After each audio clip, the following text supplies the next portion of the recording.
Divers working on a submarine project in McDonald Lake in the Haliburton Forest and Wildlife Reserve, Ontario, Canada, discovered a submerged man-made ancient stone structure, possibly 5,000 to 10,000 years old.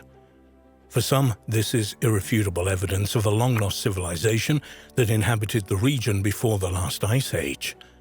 One or two researchers have linked the discovery to Canada's Stonehenge, a huge 5,000-year-old stone wheel discovered south of Alberta. Who were the people who constructed these mysterious monuments, and what do they represent? The Haliburton Forest and Wildlife Reserve Limited is a privately owned forest comprising 120 square miles in Haliburton County, Ontario, Canada. The owner and manager of the 25,000-hectare Haliburton Forest is Dr. Peter Schlieffenbaum, who inherited it from his father. Recently, various sources on the net carried a story about a submarine survey of McDonald Lake, a popular tourist attraction which apparently took place in 2008. According to the story, during the survey, divers encountered an ancient stone structure which was thought to be proof of the presence of a mysterious ancient culture in the area, life from central Ontario ancestors. Staff at the Haliburton Forest and Wildlife Reserve would often see this unusual stone structure balanced on the top of a rock ledge at a depth of about 40 feet below the present lake level, whilst in the tour submarine, which was in existence for a few years at the site. The structure consists of a 1,000-pound elongated, south-pointing rock sitting on a baseball-sized stone at each side, which in turn rested on a massive slab. Initially, the structure was considered a complex version of a glacial erratic, rocks carried by glaciers thousands of years ago and left where they happened to melt at the end of one of the recent ice ages. However, when various geologists and archaeologists examined images on the subject, some expressed doubts about its natural origin. Their main objection was that the structure has straight edges rather than rounded, which would normally characterize rocks scoured by glaciers. One alternative was that the mysterious structure was man-made, but the problem was, how could that be established? The Haliburton Forest and Wildlife Reserve Limited decided to hire an underwater archaeologist to examine the structure more closely. Apparently, after a brief examination of the structure, this unnamed archaeologist concluded that it was undoubtedly the result of human activity rather than an accident of nature. The company also employed a statistician to calculate the probability of the 7 rocks in the lake falling on top of each other to create what looked like a structure.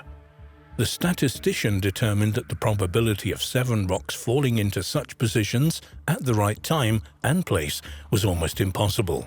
But if the structure was man-made, what was it? Who built it and when?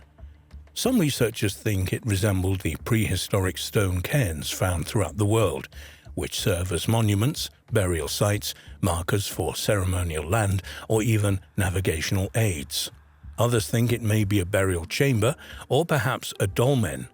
Dolmens are a type of single-chamber megalithic tomb, mostly dating from the early Neolithic 4000 to 3000 BC, found in a variety of places throughout the world, but mostly in northwest Europe, particularly in the region of Brittany, France, Britain and Ireland. The thick layer of silt covering some of the surfaces of the structures indicate that they are very old, but beyond that, without further evidence, it was impossible to say when it was built. However, when geologists were consulted on the matter, they apparently pointed to a drought which may have hit eastern North America between 9000 and 7000 BC.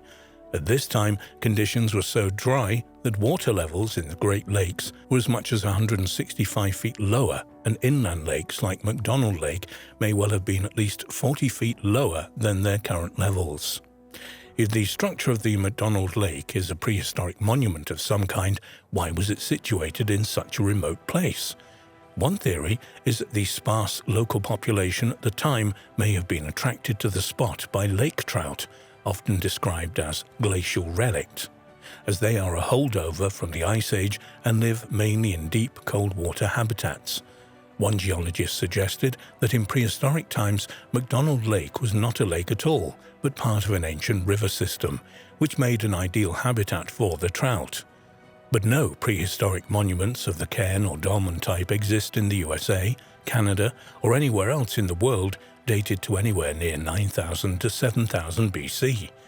Does that make this structure the oldest in the world, or should the glacial erratic theory be examined further?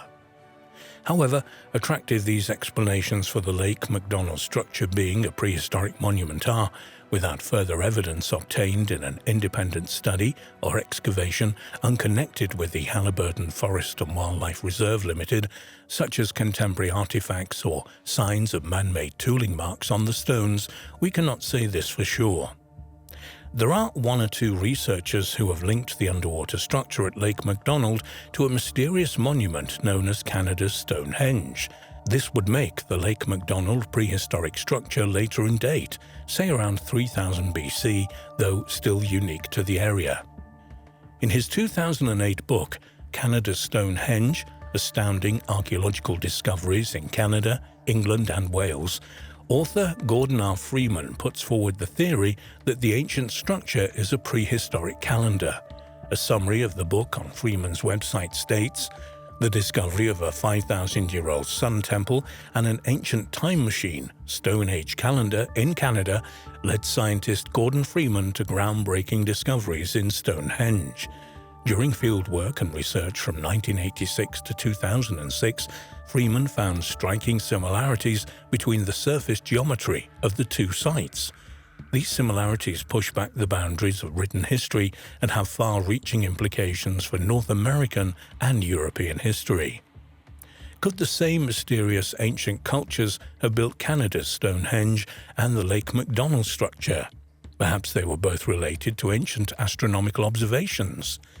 Freeman describes what he discovered at the ancient site of Canada's Stonehenge, located in Vulcan County, Alberta, in his book. "I had found an amazingly accurate year-round calendar in this sun temple, marked with rock lines pointing to sunrises and sets at critical dates.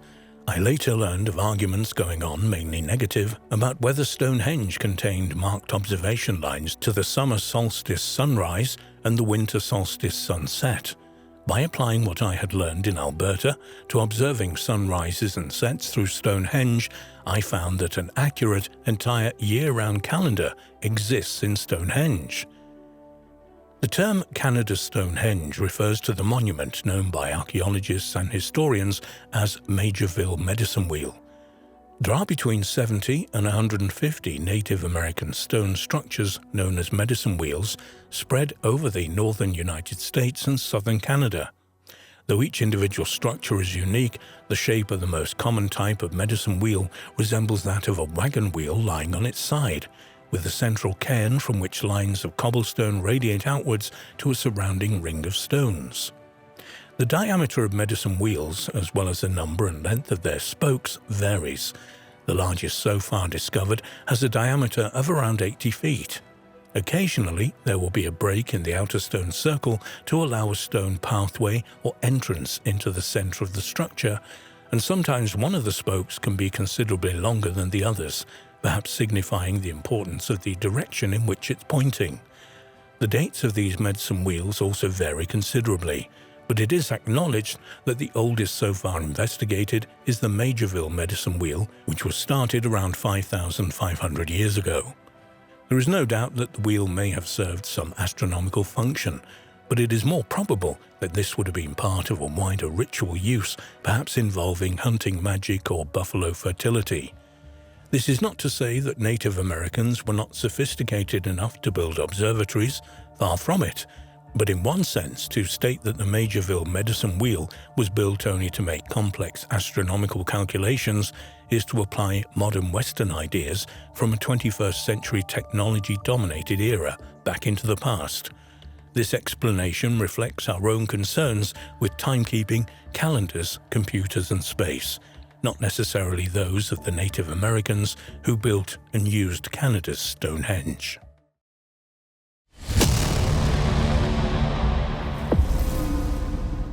The ruins of a 2,500-year-old lost ancient civilization were recently found in a lake in Kyrgyzstan. Some researchers believe that these ancient remains may include an ancient Armenian monastery where, according to legend, the body of St. Matthew, one of Jesus' disciples, and his many relics were buried. A number of Orthodox Christians have long believed that Matthew was finally laid to rest here long after his death. Since the 19th century, Russian scientists, archaeologists and researchers from the Kyrgyz Academy of Sciences have studied ancient relics around Issyk-Kul Hot Lake, one of the world's highest and deepest lakes, located in a valley in the high Central Asian mountains in the Republic of Kyrgyzstan.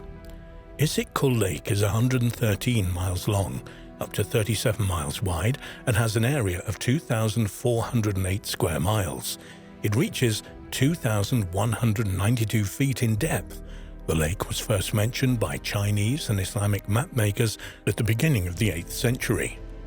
Archaeological finds from the site have included petroglyphs and 3,000-year-old nomadic burial mounds known as kurgans, early Christian monasteries and medieval cities. The lake has long held a fascination for researchers as divers have been exploring its depths since as long ago as the 1860s. There was a significant rise in the water level of the lake at the end of the 14th century and the beginning of the 15th. As a result of this, the remains of various ancient cultures were submerged, including Bronze Age settlements, Saki Usuni burial mounds of the 1st century BC, medieval towns and settlements, and Turkic monuments. Since 1985, Professor Vladimir Flosky, Vice President of the Kyrgyz Academy of Sciences, has been directing underwater surveys and excavations at Issyk-Kul, and in 2010 he joined forces with National Geographic to explore the extraordinary history of the lake. In September 2013, scientists and archaeologists from National Geographic began investigations at the lake. The team chose this site due to its position at an important location along the legendary Silk Road, with routes running along its shores. In the past, innumerable traders, caravans and nomadic tribes and armies traveled along the 113-mile-long lake, leaving an extraordinary archaeological legacy behind. The Silk Road was an ancient trade route linking China with the West, along which goods and ideas were carried between the two great civilizations of Rome and China, and later between medieval European kingdoms and China. In the Middle Ages, the area surrounding the lake was fought over by two opposing lines of descendants from Genghis Khan, the Eastern Mongols and the city-dwelling Islamic Western Mongols. The legendary Western Mongol leader, Tamerlane, was said to have fought a battle over the lake region in the early 1400s, and there are medieval records of a palace built by the conqueror on the lake shore, Issyk-Kul. Some researchers believe it's the same structure as the 15th century palace near the town of Cholpon Ata, described by the medieval Arab historian Ibn Arab Sheikh. In December 2007, it was announced that Russian researchers had discovered important ancient remains of a previously unknown culture beneath the lake. According to reports, Russian archaeologists discovered traces of a large city with an area of several square kilometers. In other words, it was a metropolis in its time. We also found Scythian burial mounds, eroded by waves over the centuries, and numerous well-preserved artifacts. Bronze battle axes, arrowheads, self-sharpening daggers, objects discarded by smiths, casting molds, and a faceted gold bar, which was a monetary unit of the time.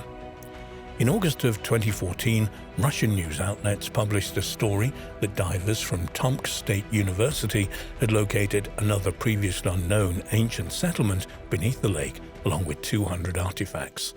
Perhaps the most fascinating find was a piece of large ceramic pot which had a stamp on it written in Armenian and Syrian scripts.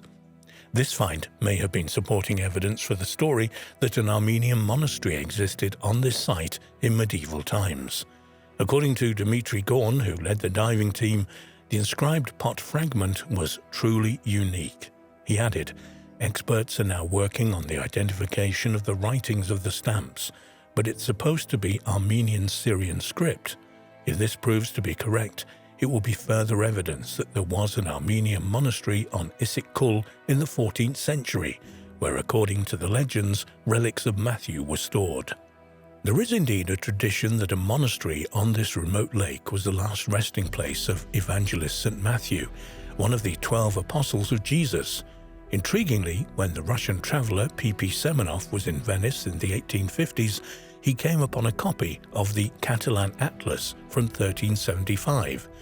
In this work he found a drawing of a lakeside monastery with the caption, "The spot is named Isikol. Here is a monastery of Armenian brethren which is rumoured to possess the relics of St. Matthew the Apostle and Evangelist." The extraordinary Catalan Atlas is a perpetual calendar and thematic representation of the known world produced by the Majorcan Cartographic School. The creation of the atlas has been attributed to Abraham Kresk, a Jewish cartographer from Palma, Majorca. Semenov believed that the monks probably chose a site on the Kermenti Bay, as the site was protected from rough water and rich with fish. After visiting Issyk Kul in 1856–57, Semenov wrote, "Kermenti Bay meets these conditions, but I unfortunately did not find on the shore nor in the drifts of the neighbouring shore any object supporting my supposition." 50 years later, a Russian Orthodox monastery was built in the area. However, many Christians believe that Matthew the Apostle's remains were discovered in Salerno, Italy in 1080 and are now in Salerno Cathedral, which is dedicated to the saint. Apparently, St. Matthew's relics had been brought to the town in 954 AD. St. Matthew, also called St. Matthew the Evangelist and St. Matthew the Apostle, was one of the 12 apostles of Jesus Christ and the traditional author of the first synoptic gospel, the Gospel according to Matthew. According to the calling of Matthew in the biblical book of Matthew, he had been a tax collector before being called to follow Jesus. As Jesus went on from there, he saw a man named Matthew sitting at a tax collector's booth. "Follow me," he told him, and Matthew got up and followed him. While Jesus was having dinner at Matthew's house, many tax collectors and sinners came and ate with him and his disciples. When the Pharisees saw this, they asked his disciples, "Why does your teacher eat with tax collectors and sinners?" On hearing this, Jesus said, "It is not the healthy who need a doctor, but the sick. But go and learn what this means. I desire mercy, not sacrifice, for I have not come to call the righteous, but sinners." According to tradition, Matthew's missions later brought him to the east, perhaps Ethiopia and Persia. Stories differ as to whether he died a natural death or that of a martyr. According to another tradition, he died as a martyr in Syria, and his relics were kept there for 150 years. Apparently, his followers later fled from persecution to the depths of Asia, bringing the relics of the apostle with them. Yet another tradition holds that St. Matthew died while traveling to India and established several Christian communities on his way, one of which was Issyk Kul. It's known that a thriving Christian Armenian community existed in Kyrgyzstan since the 1st century AD. Many artifacts were found in Chu Valley, a large valley located in North Tian Shan, including an engraved stone with a cross carrying an Armenian inscription, "Jesus our Lord." A Syrian inscription under the cross stated, "This is the grave of Johann, the Armenian bishop," and a date 772 in Armenian chronology corresponding to 1323 AD. In medieval times, 2 Armenian monasteries stood near one of the villages on the shore of the lake, Svetli Mis, Bright Cape.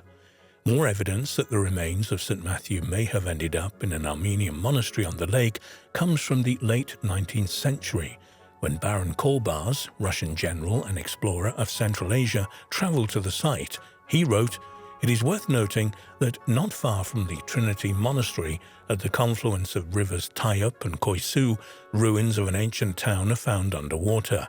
The town hosted the Armenian monastery guarding the relics of St. Matthew." Archaeological investigation of the Kermenti settlements began in 2005, when an exploratory team visited the site of the monastery and settlement. Finds from the area include bronze crosses, a signet ring with ornamentation, colored beads, and more than 24 crucifix necklaces. Only ongoing continuous archaeological expeditions and detailed historical research can solve the mysteries of Issyk Kul. Nevertheless, some people are convinced that this site is indeed the location of the lost Armenian monastery, and possibly the remains of St. Matthew.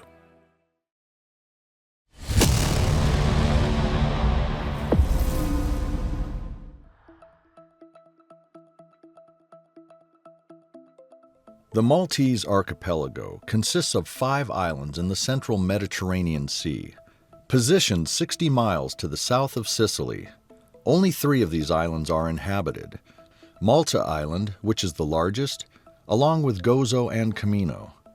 Malta has a long history going back at least 7,000 years, with a wide range of archaeological remains, from the megalithic temples and underground chambers of prehistory to the Baroque architecture of the medieval period.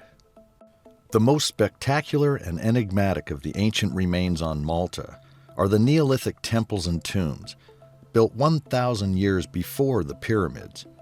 And Malta has the oldest freestanding stone buildings in the world. One of the most fascinating and mysterious of these megalithic structures is known as the Hall Soflieni Hypogeum.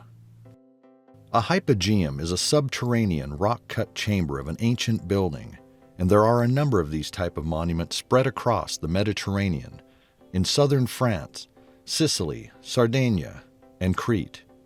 The Hall Soflieni Hypogeum is an underground tomb and temple complex, extending for around 5,380 square feet, and is located in the town of Paola, which is in the south of Malta Island. The site was discovered by accident in 1902 when workers digging cisterns for new houses above broke through the roof of one of the chambers. The first excavations at the site were performed by Father Emmanuel Magri of the Society of Jesus, and later continued by Dr. Temi Zamit, the first curator of Malta's museums department.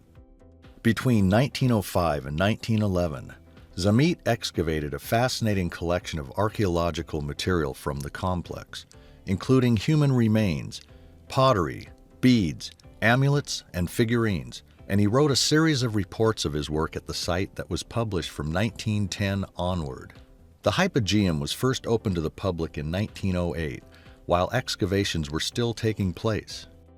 The Hall Soflieni Hypogeum consists of a series of oval chambers, halls, and niches, set on 3 levels, one underneath the other. Incredibly, the underground structures were all carved out of solid rock in semi-darkness, allegedly using stone mallets and antler picks, and later smoothed over using flint implements. The upper level of the complex consists of a hollow with a central passageway, with burial chambers cut into the natural caves on each side. This is the oldest level of the Hypogeum, in use from 3600 BC to 3300 BC, and is similar in plan to earlier rock-cut tombs found elsewhere on the islands, such as the Shemshia tombs, which date to around 4000 BC. The middle level, 3300 to 3000 BC, was cut into the subsurface rock as an extension of the upper level of the structure. This level exhibits exquisite stoneworking skill in the elaborately carved trilithons, which are a construction with 2 upright posts, with a horizontal one set on top. The trilithons are set in imitation of the built masonry of the above-ground megalithic structures found elsewhere on Malta. This level also contains some of the most important features of the Hypogeum monument, such as the main chamber, the oracle room, and the Holy of the Holies. Most of the wall surfaces in the main chamber originally had a wash of red ochre, tracing out spiral and honeycomb designs, some of which are still visible today. The famous Sleeping Lady, a 12-centimeter-long reclining terracotta figure with traces of red ochre, was recovered either from here or a nearby room which is known as the Snake Pit. Believed to date from around 3000 BC, this corpulent ceramic figure is naked to the waist and wears a fringed skirt.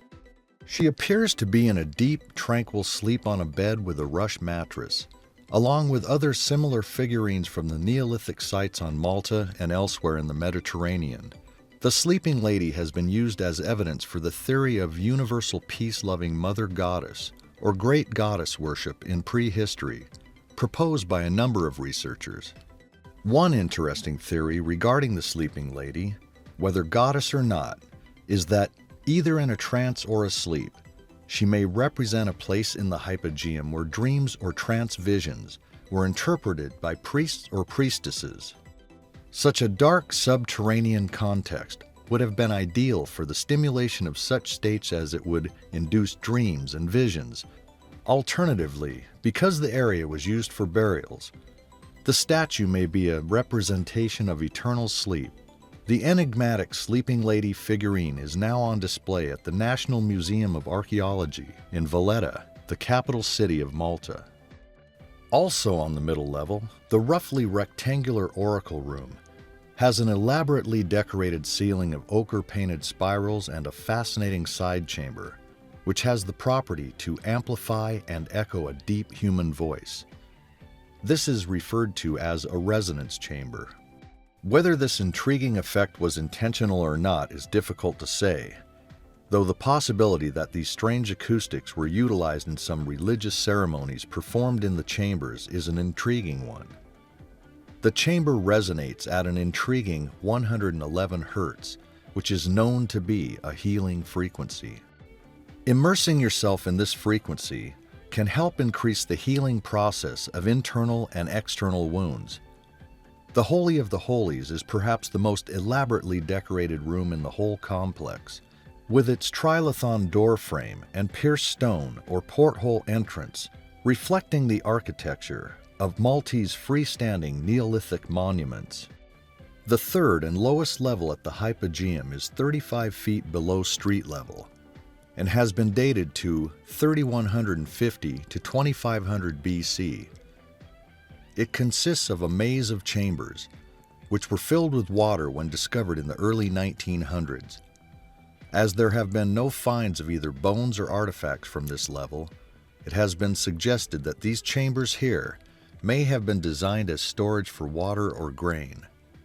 Water storage has also been put forward as the possible function of the hypogeum at Knossos on Crete, dated between 2150 and 2000 BC.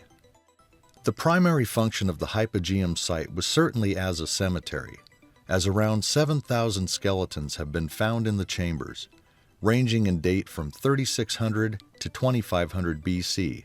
In other words, spanning the life of the site itself.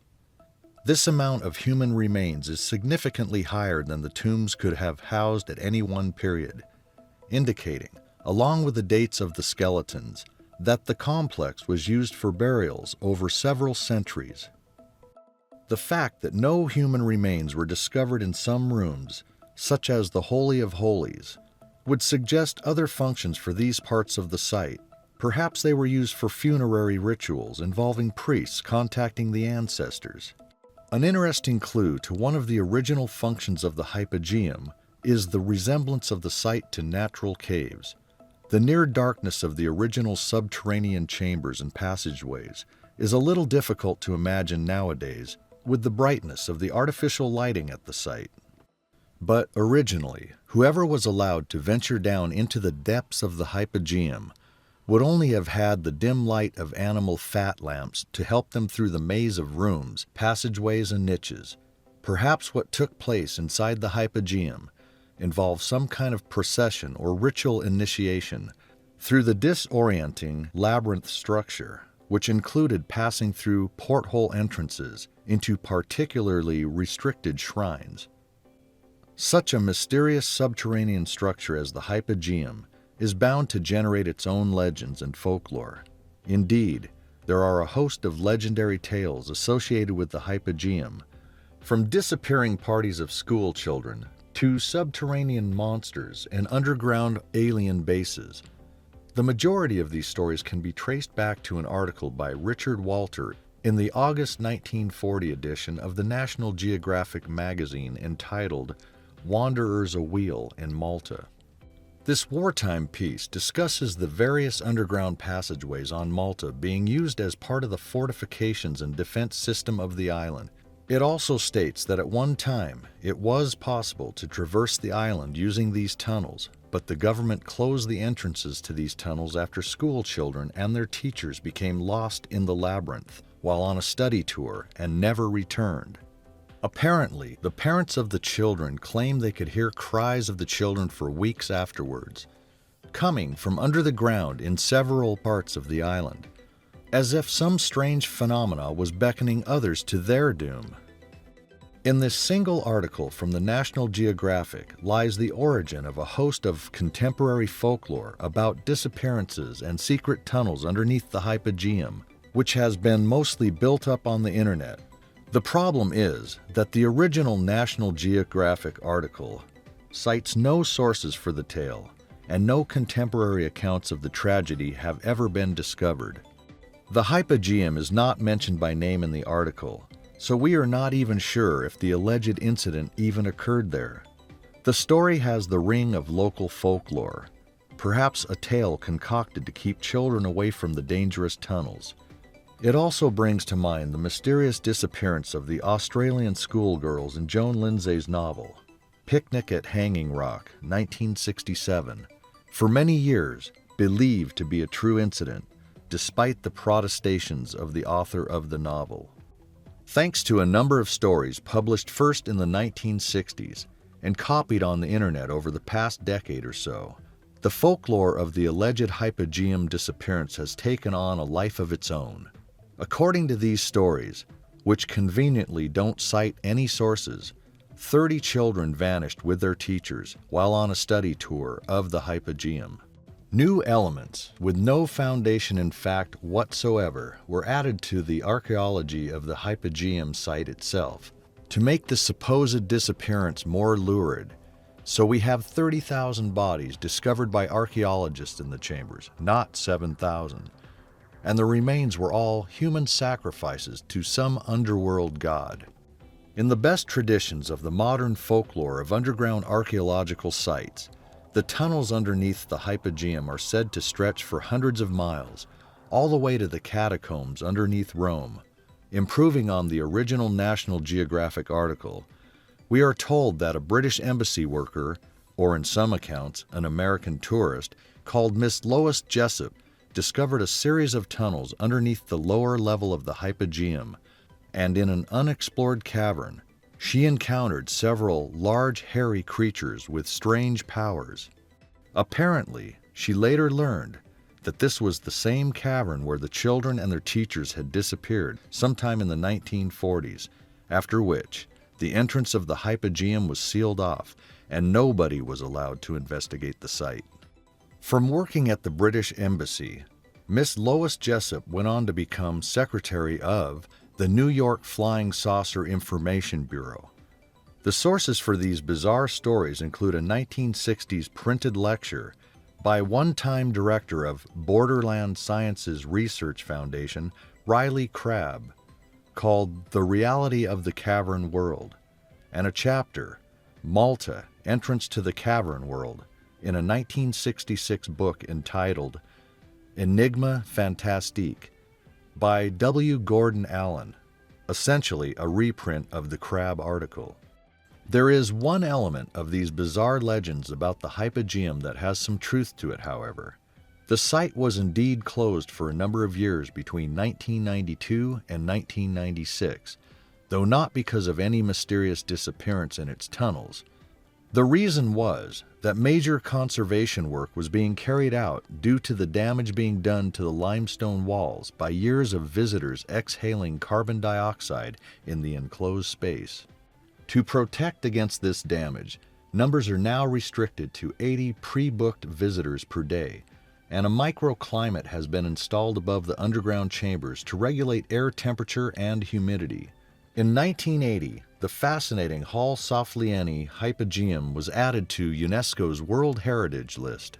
Strangely enough, when now visiting the hypogeum, visitors are not permitted to photograph, film, or even take audible recordings, while security guards watch over a controlled small group of 20 visitors. Many researchers ponder, why is that, and is there something that is being kept away from the public?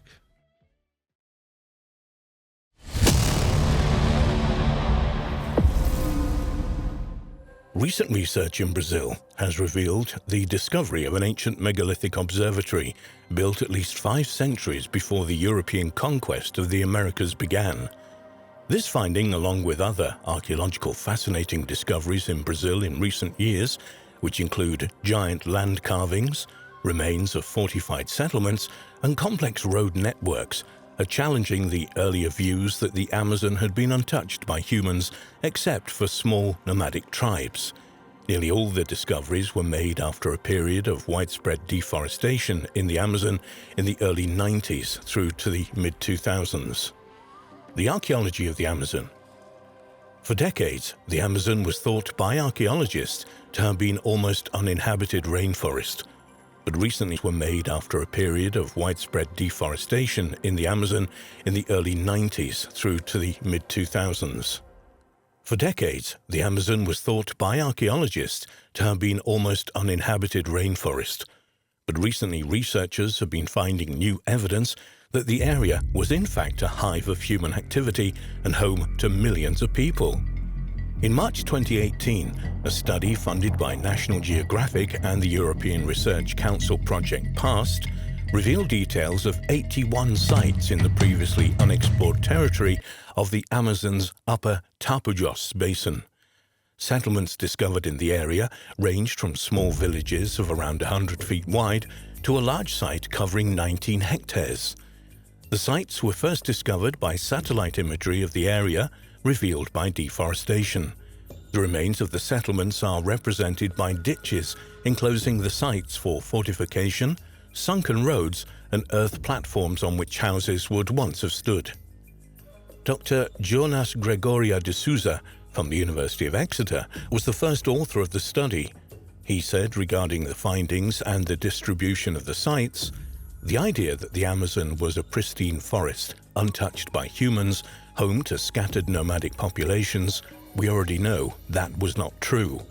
The big debate is how populations were distributed in pre-Columbian times in the Amazon.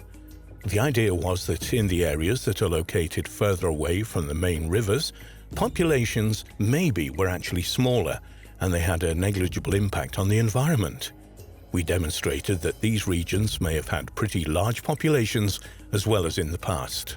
Wood charcoal associated with pottery fragments from one site was carbon dated to between 1410 and 1460 AD, which fits in well with the dating of many of the sites previously discovered in the southern rim of the Amazon, which showed a peak of activity between 1250 and 1500. Models based on the team's research indicate that at the time, the southern rim of the Amazon alone could have had a population of between 500,000 and 1 million people. However, this population was soon to be decimated by the arrival of Europeans. According to de Souza, diseases traveled much faster than people, and probably this population was already weakened by diseases brought by Europeans even before the Europeans set foot in the area. The Solstice Archaeological Park is located near the city of Calçone in Amapá State, northern Brazil. The site contains a megalithic stone circle and is often referred to as the Amazon Stonehenge or the Brazilian Stonehenge.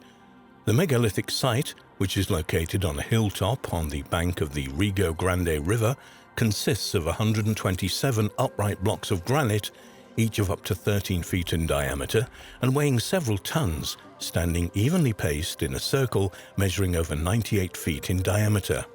After conducting radiocarbon testing and carrying out measurements during the winter solstice at the site, some scholars in the field of archaeoastronomy determined that an indigenous culture arranged the megaliths into an astronomical observatory about 1,000 years ago, or 5 centuries before the European conquest of the Americas began, and 3,500 years after the building of Stonehenge.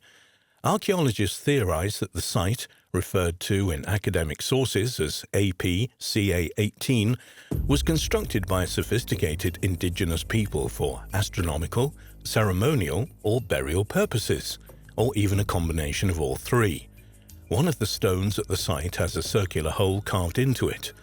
During the winter solstice, the sun shines directly through this hole onto another rock, supporting the idea that the Amazonian Stonehenge was used as an astronomical site.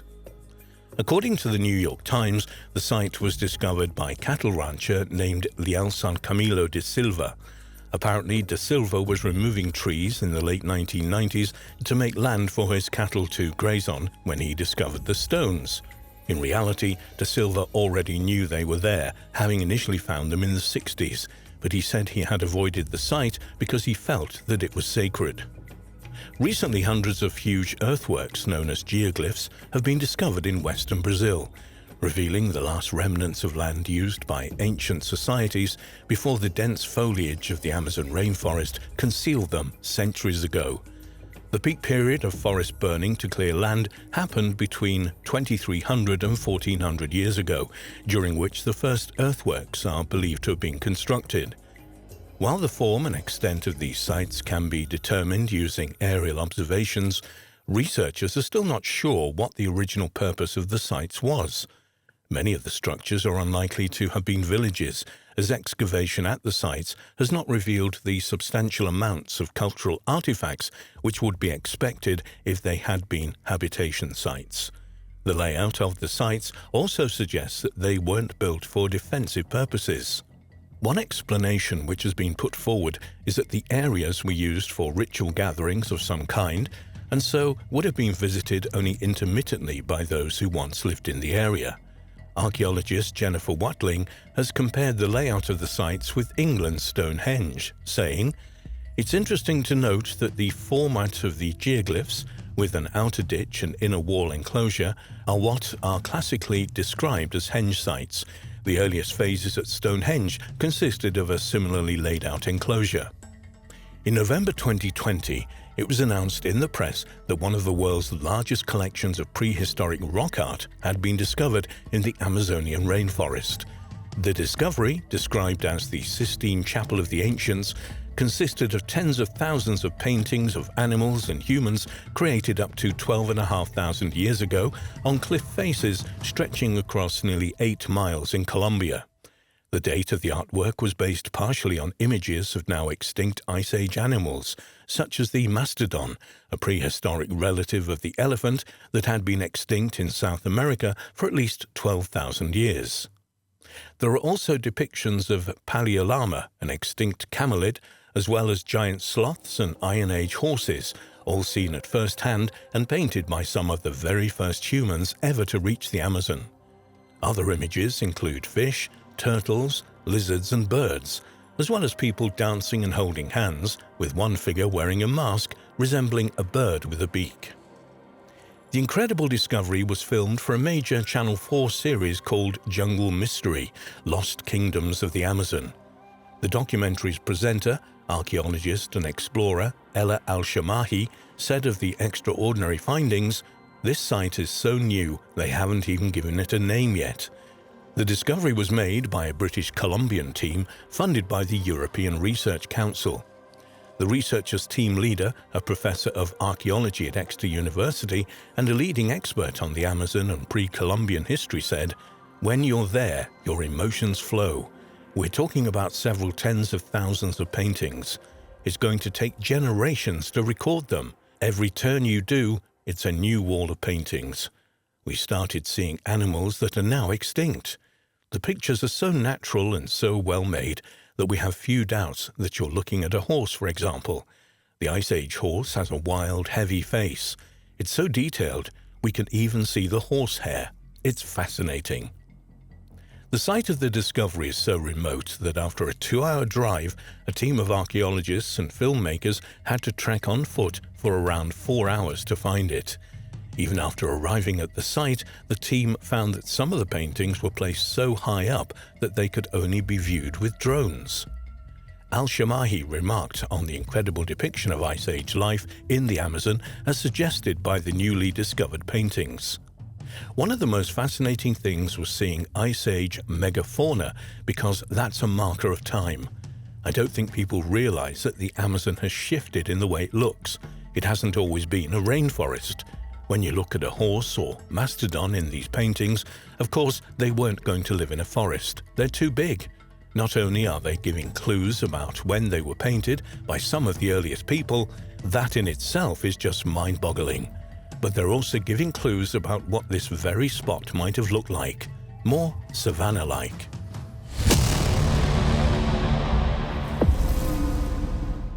The Imperial Library of Constantinople was believed to be the greatest in the world outside the Vatican. The library, which at one stage consisted of over 100,000 manuscripts, survived for almost 1,000 years before it was supposedly destroyed in the Fourth Crusade of 1204 when Norman crusaders devastated the city. However, there are rumors that the library survived largely intact and was somehow spirited out of the city to its eventual destination in modern Moscow. It became known as the Library of Ivan III, and some researchers believe it lies there still, in vaults beneath the Kremlin building, waiting to be discovered.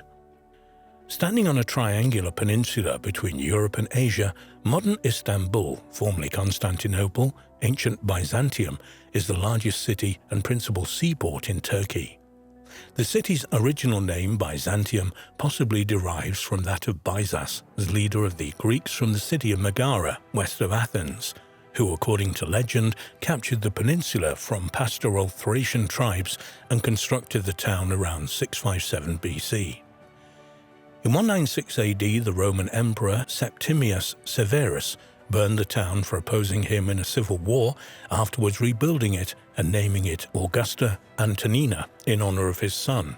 Later, Emperor Constantine wanted to build a new capital of the Roman Empire on the site of ancient Troy, but changed his mind and located his new city at the site of Old Byzantium, claiming in 330 AD that it was a new Rome, Nova Roma.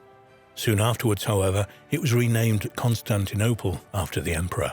The great city would be Christian but governed by Roman law and adopt Greek as its primary language. Due to its unique geographic location spanning Europe and Asia, it would soon become a melting pot of peoples and cultures. In 337 AD, Constantine died, leaving the empire in confusion and the question of his successor up in the air. Finally, his son Constantius II defeated his brothers and all other challengers to become the Roman Empire's sole emperor. Constantius II expanded the governmental bureaucracy, adding quaestors, praetors, and even tribunes. According to most historians, he is credited with building the first of three Hagia Sophias, the Church of Holy Wisdom, in 360 AD. The great church was later destroyed by fire in 404 AD, after which it was rebuilt by Theodosius II. It was destroyed and rebuilt again under Justinian in 532 AD. Constantinople was the heart and capital of what became known as the Byzantine Empire, the eastern half of the Roman Empire. The empire survived for 1,000 years after the western half, centered in Rome, had crumbled into various feudal kingdoms, only to fall to Ottoman Turkish attacks in 1453. About 357 AD, Constantius II, concerned about the deterioration of a large collection of early texts written on papyrus rolls, began the formation of what was to become the Imperial Library of Constantinople. He ordered manuscripts, including the Judeo-Christian scriptures copied from papyrus, onto the more permanent medium of parchment or vellum. The person in charge of the library under Constantius II is believed to have been a man named Themestius, who supervised a team of scribes and librarians who copied the texts on papyrus rolls onto parchment or papyrus codices. It is believed by some researchers that this library preserves some of the texts that survived the burning of the Library of Alexandria, though the historical accounts of the various periods of destruction at Alexandrian are not clear on this. The 12th century epitomist Johann Zonaras Relays was quoted as stating that in 475, when the Imperial Library of Constantinople was damaged by fire, contained 120,000 volumes, which suggests that the library grew steadily during the first century after its founding. In fact, the majority of Greek classics which exist today are known through Byzantine copies originating from the Imperial Library of Constantinople. The Theodosian Code informs us that in 372, the Emperor Valens ordered the employment of 7 copyists, 4 for Greek and 3 for Latin texts, and some assistants to maintain and repair the books at the Imperial Library. Thus we know that the library housed both Greek and Latin texts, but not necessarily in separate libraries, as was the practice in Rome. It is known that the library was burnt in the year 473, though ancient sources reported that Constantius II, Themestius, and the scribes working at the library managed to save and recopy many works before they were completely lost to the fire. Some historians believe that part of the collection housed in the library was later obtained by Emperor Charlemagne in the 8th century, though there is no solid evidence to support this. What is beyond doubt is that the Imperial Library is known to have been at least partially destroyed in the Fourth Crusade in 1204, when Norman Crusaders sacked Constantinople, almost completely destroying the city. The Imperial Library was set on fire, probably destroying much of its collections. It is believed that Crusaders may have sold some rare Byzantine manuscripts to Italian buyers. At Constantinople, shortly before the city fell to the Ottoman Turks in 1453, we get a glimpse of what may have been the last remaining part of a great library there from a Spanish visitor to the city who saw a reading room in the imperial palace. At the entrance to the palace, beneath certain chambers, is an open loggia of marble with stone benches around it and stones like tables raised on low pillars in front of them, placed end to end. Here are many books and ancient writings and histories, and on one side are gaming boards. The palace that this visitor saw has disappeared, and we don't know if it was part of the Great Library at Constantinople or in a private collection. Zoe Paleologina, who later changed her name to Sophia around 1449, the 7th of April 1503, was a Byzantine princess who became Grand Princess of Moscow as the second wife of Grand Prince Ivan III.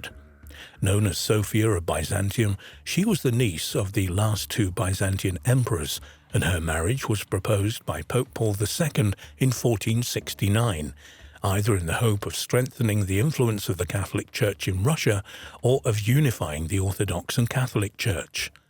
Some researchers believe that when Sophia and her entourage left Constantinople and travelled to Moscow, she carried with her as her dowry some of the treasures of Byzantine, among which were the remains of the Imperial Library. The Vatican and many other wealthy inhabitants of Rome apparently offered to purchase the whole collection, but Ivan III, realizing its value, kept it. But worried about the power of Rome, Ivan had the manuscripts hidden away in a secret location. This location became known as the Vaults of Liberia. Liberia comes from the Latin word liber, meaning book. It is believed to have been located underneath Moscow, possibly in a large tunnel network beneath the Kremlin. The collection was subsequently expanded by Ivan IV the Terrible, who sent his men all over Europe to collect rare folios and manuscripts. After his death in 1584, the library seems to have disappeared without a trace. The earliest reference to the lost library comes from 1518, when scholar and translator Mikhail Tripolis, known as Maximus the Greek, was in Russia and came into contact with Moscow Grand Prince Vasily III, the son of Ivan III. In a meeting between Mikhail and Vasily, it is said that countless multitudes of Greek books were shown to Mikhail by Vasily III. The rest of history, apart from a few lines in European chronicles from the 16th to the 18th centuries, is mostly silent on the subject. However, in the 19th century, an Estonian historian named Christopher von Dabilov claimed to have seen a list of folios from the missing collection, though he never provided proof of this. But the majority of scholars believe that the library of Ivan IV is nothing more than a legend. Even if the library of Ivan the Terrible had existed, it would probably have been destroyed by now, perhaps in one of three fires which ravaged Moscow during the 16th and 17th centuries. There are, of course, some researchers who believe that the Kremlin is hiding the existence of the library. Indeed, every few years, believers, apparently acting on leaked secret information, undertake clandestine excavations in the Russian capital in the hope of chancing upon the long-lost library of Ivan IV.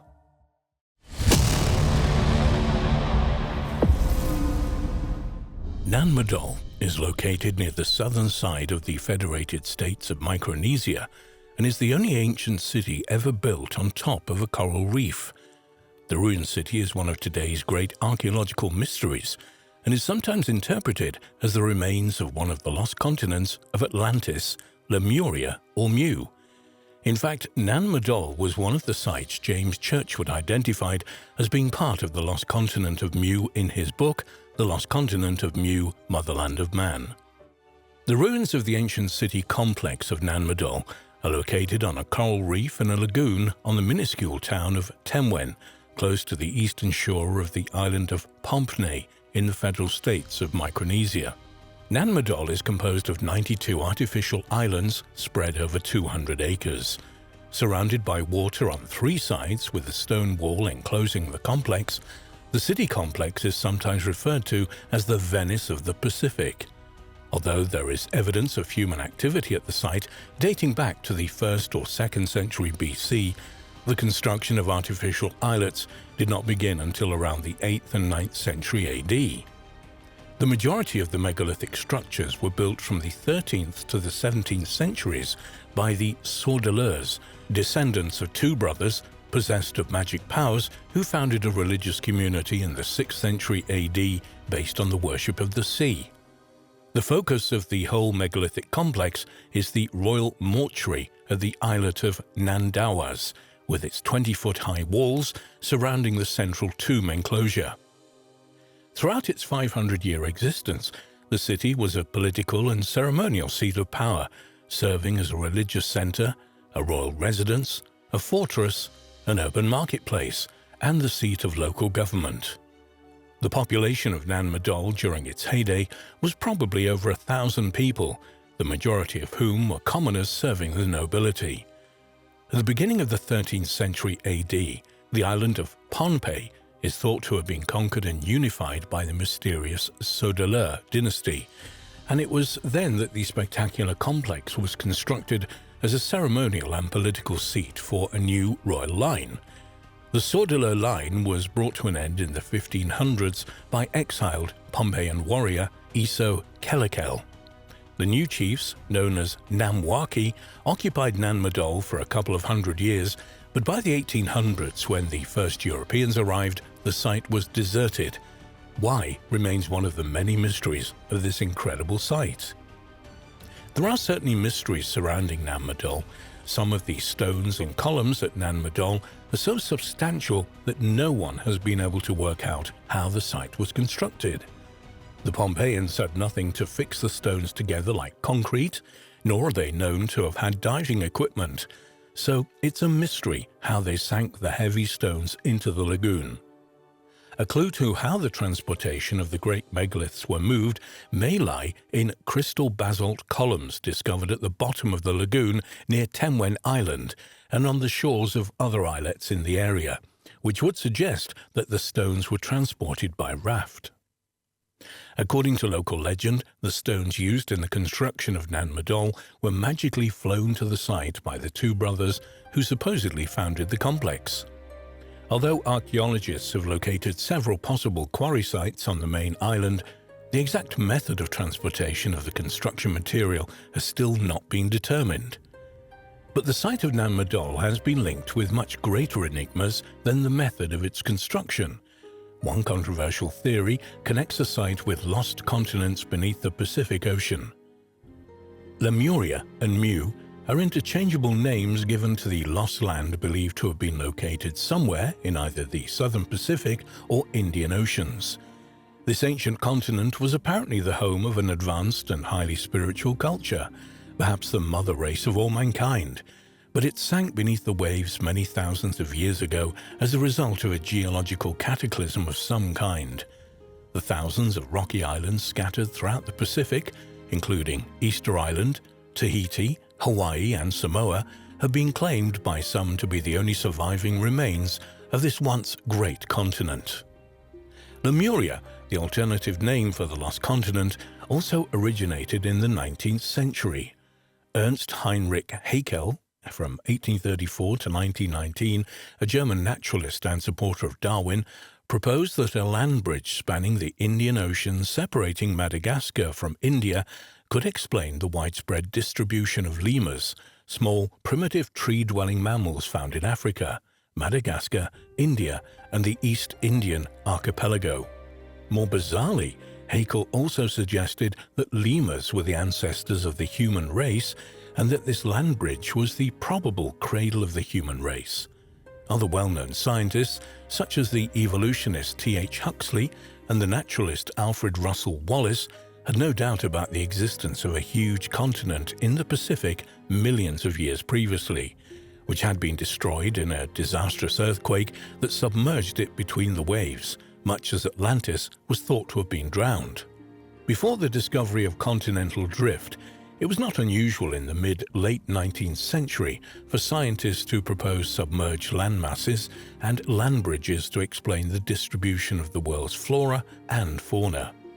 In 1864, the English zoologist Philip Lutley Sclater, from 1829 to 1913, gave the hypothetical continent the name Lemuria in an article, The Mammals of Madagascar, in the Quarterly Journal of Science, and since then it has stuck. The theory of a lost continent in this area has been put forward by many different people, most notably in the mid-19th century by scientists in order to explain the unusual distribution of various animals and plants around the Indian and Pacific Oceans. The idea of Lemuria as something more than a physical place, or at least somewhere which had been inhabited by non-human entities before the appearance of man, derives from the writings of a colorful Russian occultist, Helena Petrovska Blavatsky, from 1831 to 1891. Blavatsky was the co-founder, together with lawyer Henry Steele Olcott, of the Theosophical Society in New York in 1875. The society was an esoteric order designed to study the mystical teachings of both Christianity and Eastern religions. In the late 19th century, occultist Madame Blavatsky reincarnated the idea of Lemuria as a lost continent, spiritual homeland, and influenced a host of subsequent occultists and mystics, including well-known American psychic healer and prophet Edgar Cayce. The popularization of Lemuria, Mu, as a purely physical place began in the 20th century with ex-British Army officer Colonel James Churchward, and the idea still has many adherents today. The lost civilization of Lemuria, Mu, was brought dramatically back to public attention in 1931 with the publication of Colonel James Churchward's bizarre The Lost Continent of Mu, the first in a series of 5 books by Churchward about the lost continent. In the book, he claimed that the lost continent of Mu had once extended from an area north of Hawaii southwards as far as Fiji and Easter Island. According to Churchward, Mu was the original Garden of Eden, and a technologically advanced civilization which boasted 64 million inhabitants. Around 12,000 years ago, Mu was wiped out by an earthquake and submerged beneath the Pacific. Apparently, Atlantis, a colony of Mu, was destroyed in the same way 1,000 years later. All the world's major ancient civilizations, from the Babylonians and the Persians to the Maya and the Egyptians, were the remains of the colonies of Mu. Churchward claimed he received this sensational information when, as a young officer in India during a famine in the 1880s, he became friendly with an Indian priest. The priest told Churchward that he and 2 cousins were the only survivors of a 70,000-year-old esoteric order which originated on Mu itself. This order was known as the Nakal Brotherhood. The priest showed Churchward a number of ancient tablets written by the Nakal order in a forgotten ancient language, supposed to be the original language of mankind, which he taught the officer to read. Churchward later asserted that certain stone artifacts recovered in Mexico contain parts of the sacred-inspired writings of Mu, perhaps taking ideas from Augustus Le Plongeon and his use of the Troana Codex to provide evidence for the existence of Mu. It was Churchward who first posited the theory that the Cyclopedian ruins of Nan Modal represent the remains of one of the 7 cities of ancient Mu, Lemuria. However, radiocarbon dates and analysis of pottery from Nan Modal revealed the construction of the site began around 1200 AD, though the area may have been occupied from as early as 200 BC. Such dates would certainly preclude any connection with Churchward's Lemurians or their descendants. Indeed, Churchward never produced any evidence to back up his exotic claims, and he never published translations of the enigmatic Nakal tablets. Though they still have many followers today, Churchward books are perhaps better read as entertainment rather than factual studies of Lemuria.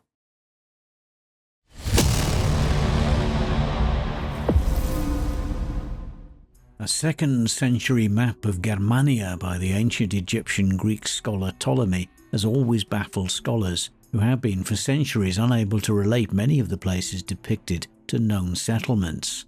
But recently, a team of researchers based in Berlin has managed to crack the code, revealing that half of Germany's cities are at least 1,000 years older than previously believed.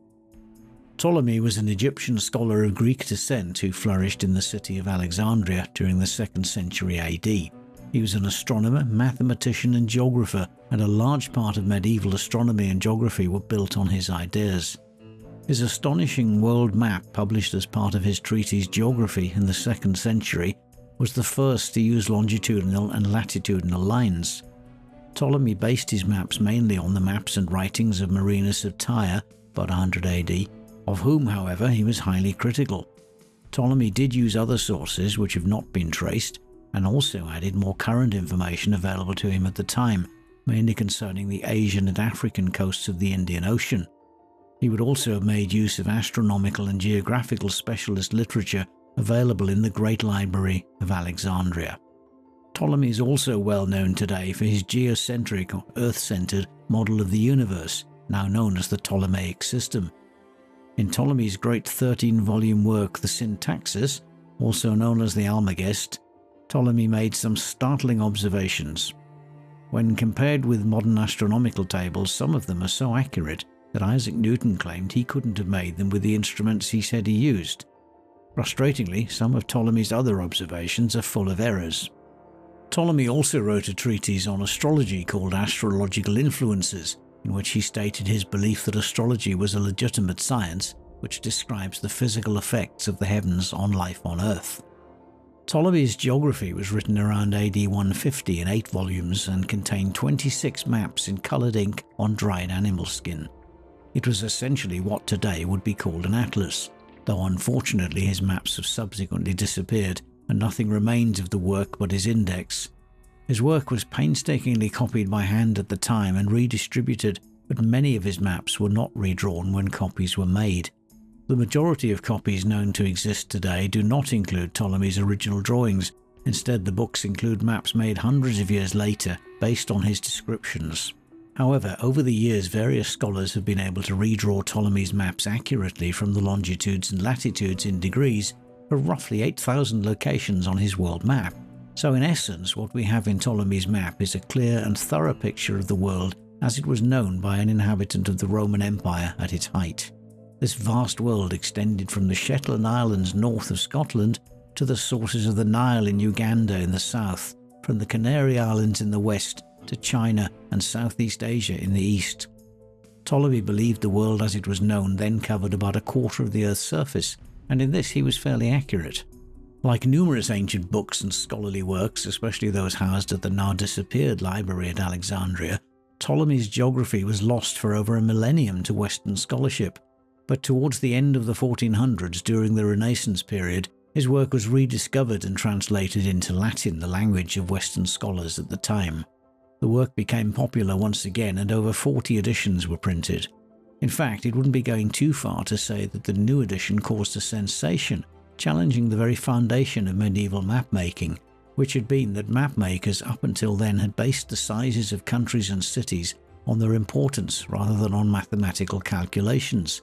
Therefore, the more important a country was perceived as being, the larger it would appear on the map. Ptolemy's geography is an astonishing achievement when one considers that for over 15 centuries it was the most detailed topography of Europe and Asia available, and the best reference on how to collect data and draw maps. The most authentic copy of Ptolemy's map still in existence is an edition produced around the year 1300 and kept by the Vatican.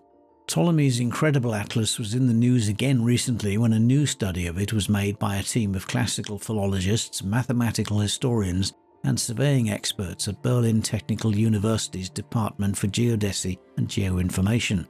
The early histories of the majority of German towns east of the Rhine, an area that the Romans were never able to occupy permanently, are largely unknown, and the places themselves are not stated in documents until the Middle Ages.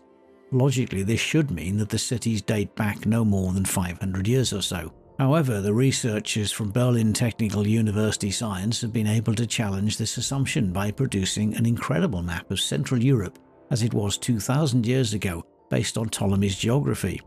One of Ptolemy's maps was Germania Magna, a territory that must have been completely unknown to someone living in the distant Egyptian city of Alexandria on an estuary of the Nile. According to Ptolemy, this area is bordered by the Rhine in the west, the North Sea and the Baltic Sea in the north, the Danube in the south, and the Vistula and the Western Carpathian Mountains in the east. Curiously, Ptolemy lists 94 settlements in Germania, while the far more accessible 3 provinces of Gallia had only 114 settlements in total. Ptolemy also doesn't attribute any of these Germanic settlements to a tribal group, though he notes their latitude and longitude accurately to within a few minutes. If this was unknown non-Roman territory, where was Ptolemy getting his information? There's also the major problem that if the Ptolemaic coordinates of a place are compared to its coordinates in the modern geographic reference system, they're usually completely different. There are a number of reasons for this, but among them is the different zero meridians of the Ptolemaic and modern reference systems. There are also various errors in the Ptolemaic coordinates. Furthermore, the majority of the place names in Germania Magna occur nowhere else and are only handed down by Ptolemy, not by any other ancient writer. So although Ptolemy's map provides us with the most comprehensive topographical description of ancient Germania, because of these aforementioned problems it hasn't been possible up to now to reliably locate even a few of the places he mentions. It's known that Ptolemy never took his own measurements in northern and western Europe, and certainly not in the Germanic lands. Researchers believe he may well have drawn on long-lost Roman traders' travel itineraries and sailors' notes, or even consulted maps used by Roman legions operating in northern Europe, in the form of war reports and maps.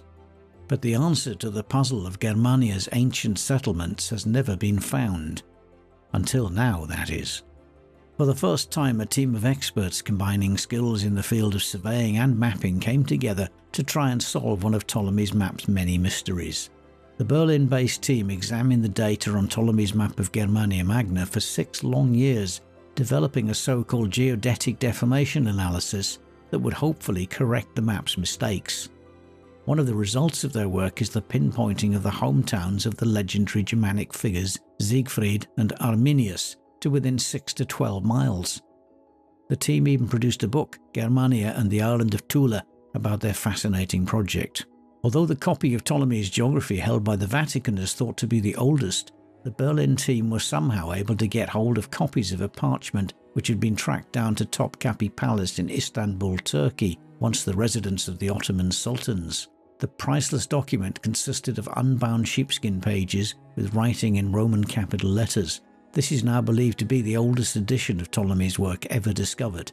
Using the newly discovered map, the team discovered that even minor German towns such as Salzgotten or Lallendorf had existed for at least 2,000 years.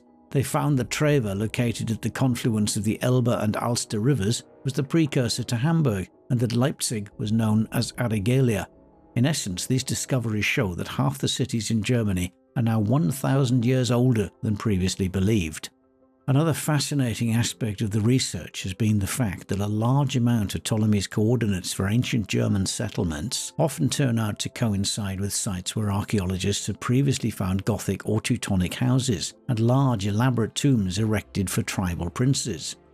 What more secrets awaiting discovery lie in the coordinates of Ptolemy's maps?